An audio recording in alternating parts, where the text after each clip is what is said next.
1월 5일 화요일 황장수의 뉴스 브리핑 시작하겠습니다. 새해 벽두부터 중국의 정시가 추락했습니다. 제가 어제 한국의 경제 전문가 92%가 장기 침체에 들어갔다. 그리고 57%가 1, 2년 내에 IMF와 유사한 경제 위기가 올 가능성이 있다. 국민의 59%가 그렇게 보고 있다고 이야기한 바 있습니다. 자, 암울한 이야기를 하면 싫어합니다. 경제는 한국 경제는 앞으로 위기를 극복할 수 있는 정도의 규모가 커졌고 또 그걸 통제할 수 있는 능력도 있고 외환 보유고도 튼튼하다. 밝은 면만 이야기하면서 경제가 잘 되어 갈 거다. 그런 이야기를 하고 싶겠죠.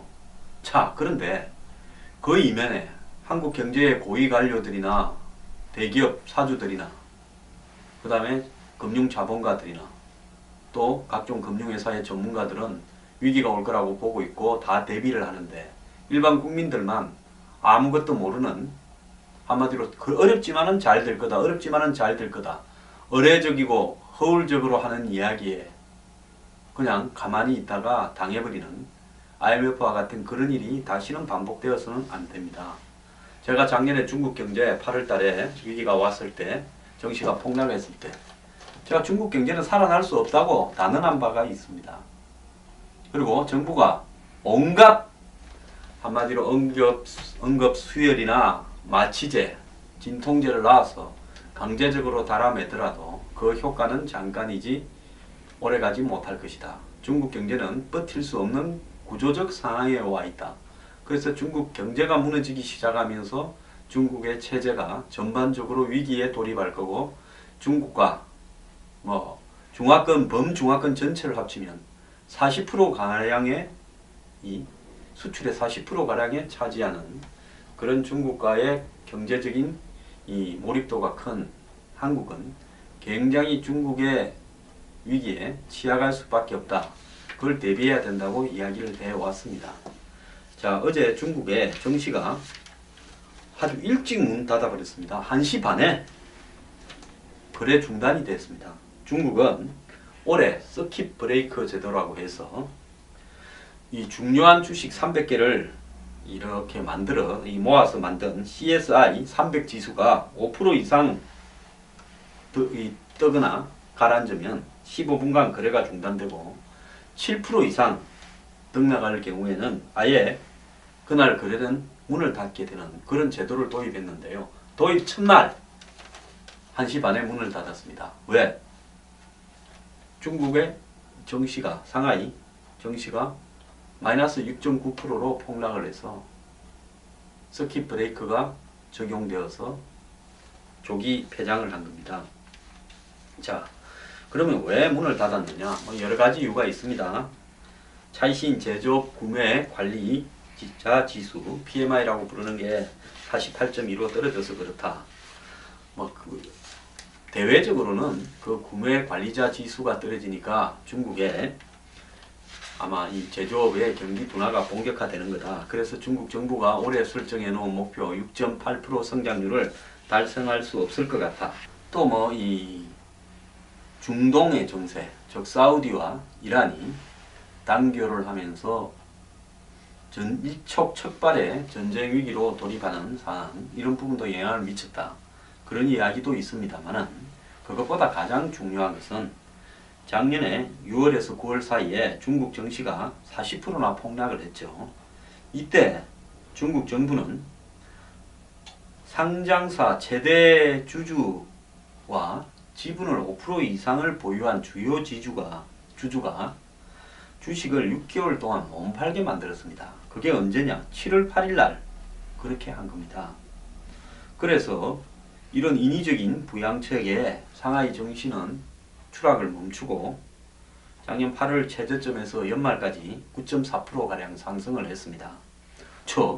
주식을 많이 가진 대주주나 주요 주주가 6개월 동안 주식을 못 팔게 만드는 겁니다. 자, 7월 8일부터 6개월이면 언제입니까? 올 1월 8일입니다. 그런데 이렇게 비정상적으로 한마디로 굴러갔던 시장, 즉 공산주의처럼 정시를 갖다가 누구는 못 판다고 이렇게 해버리면서 인위적으로 돈을 풀어가지고 그리고 대출을 해줘가지고 정시를 띄웠는데 이 대주주 지분 매도 제한 조치가 1월 8일이 이제 6개월이 되어서 끝납니다. 그래서 묶여있던 팔고 싶어도 못 팔던 주식이 움직이면 1조 위안 가까운 투매 물량이 쏟아져 나올 걸로 시장이 보고 있고요. 그래서 8일날 동시에 팔려면 팔 수도 없이 시장이 문을 닫아버릴 거기 때문에 미리 팔자 해서 올해 문 열자마자 이제 팔기 시작한 겁니다. 그래서 이런 매도 물량 때문에 이 주가가 급락을 했다는 겁니다. 즉 주요 주주 대주주들이 8일날까지 못 파니까 그 전에 그렇지 않은 사람들이 갖고 있던 주식, 즉 주요 주주와 대주주들이 8일날부터 팔기 시작하면 주식이 떨어질 거는 뻔하니까 그 사이에 주식을 좀 갖고 있던 사람들이 전부 그 대주주와 주요 주주가 팔기 전에 팔아버리자 이렇게 된 겁니다. 그런데 중국 정시가 이런 어떤 충격을 견디지 못할 정도로 취약한데 과대포장되어 간 겁니다. 정부가 마치 책임질 듯이 했는데 6개월 지나니까 이제 어떻게 책임을 지겠습니까? 그리고 올해 처음 도입한 서킷 브레이커, 시장 변동성을 완화한다라는 목적으로 된 이 부분도 서킷 브레이크가 발동이 되자 투자자의 입장에서는 주가가 더 떨어지기 전에 주식을 처분해야 된다 이렇게 생각해버린 겁니다. 즉 개인 투자자 비중이 큰 중국 증시에서 시장을 안정시키고자 하는 서킷 브레이크가 투매를 부추기는 신호가 됐다는 겁니다. 자, 서킷 브레이크가 오전에 한번 걸리니까 야 큰일 났다. 놀래버린 거죠 다. 좀 있으면 팔고 싶어도 못 파는 상황이 올 수 있겠다. 빨리 팔아버리자. 오히려 투매를 촉진하는 걸로 이렇게 간 겁니다. 그래 어제 첫날 적용했는데 첫 시장에서 서킷 브레이크가 두 번이나 적용이 돼 가지고 1시 반에 정시가 끝나버린 겁니다. 자, 그래서 이제 1월 8일부터 대주주들이 주식을 팔게 되면 중국의 경제는, 중국의 주식시장은 얼마나 혼란해질지 저는 애처불허의 상황이 온다고 봅니다. 중국 정부가 또 뭐 손을 쓸라겠죠. 그렇게 손을 써서 얼마를 가겠습니까? 어떻게 중국 정부가 중국의 주식시장을 통제할 수 있겠습니까? 자, 중국에는 이제는 자본 이탈이 가속화될 겁니다. 외국인들이나 또 중국의 주요한 중화권에 있는 금융자본가들이 중국 정시에다가 투자했던 돈을 빼갈 겁니다. 어제 위안화의 가치가 급속하게 평가절하되고 환율이 급등하니까 이제 자본 유출이 본격화될 겁니다. 위안화의 가치가 더 떨어지기 전에 돈을 빼갖고 나가자 이렇게 되지 않겠습니까? 그래서 중국 정부는 그 달러나 외환을 대규모로 보유하고 있어서 그걸로 여태까지 위안화의 평가절하를 막아왔지만은 결국은 인위적으로 이 평가절하를 막기 위해서 자본 통제에 나설 가능성이 매우 커지고 있다. 저는 그렇게 보고 있습니다. 곧 중국 정부가 돈을 못 빼간다. 이렇게 발표할 가능성도 있다고 봅니다. 자, 중국 정부의 이런 어떤 이 금융시장에 있어서 굉장히 불안한 요인은 이제 앞으로 중국의 이 엄청난 부채를 지고 있는 기업들의 도산으로 연결될 거고요. 부동산 시장의 급격한 추락으로도 연결이 될 겁니다.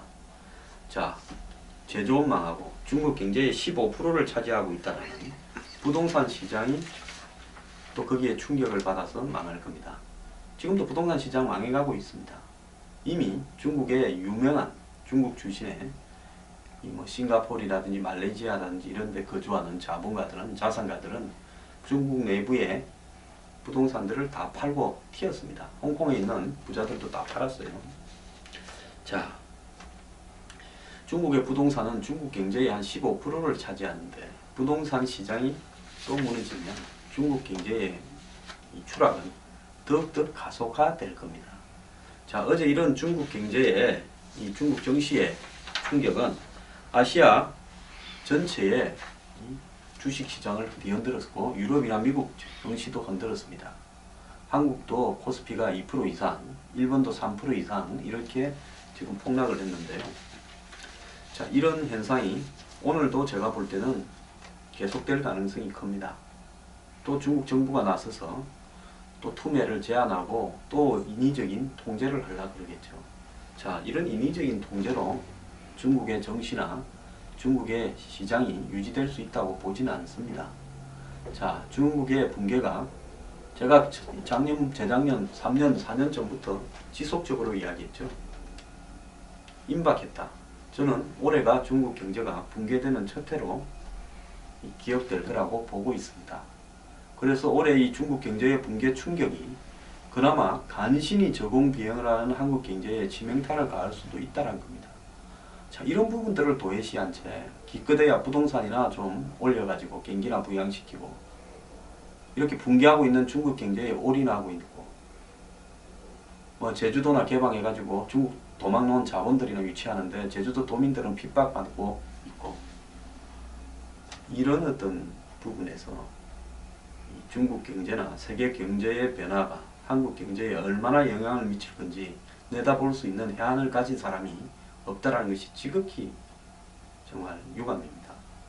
경제 브레인들 이런 위기들을 감당할 수 있을 것인지 정말 걱정입니다. 물러나는 부총리는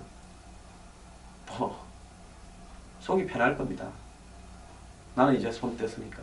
자, 새로운 오는 부총리가 이런 일을 감당할 수 있겠습니까?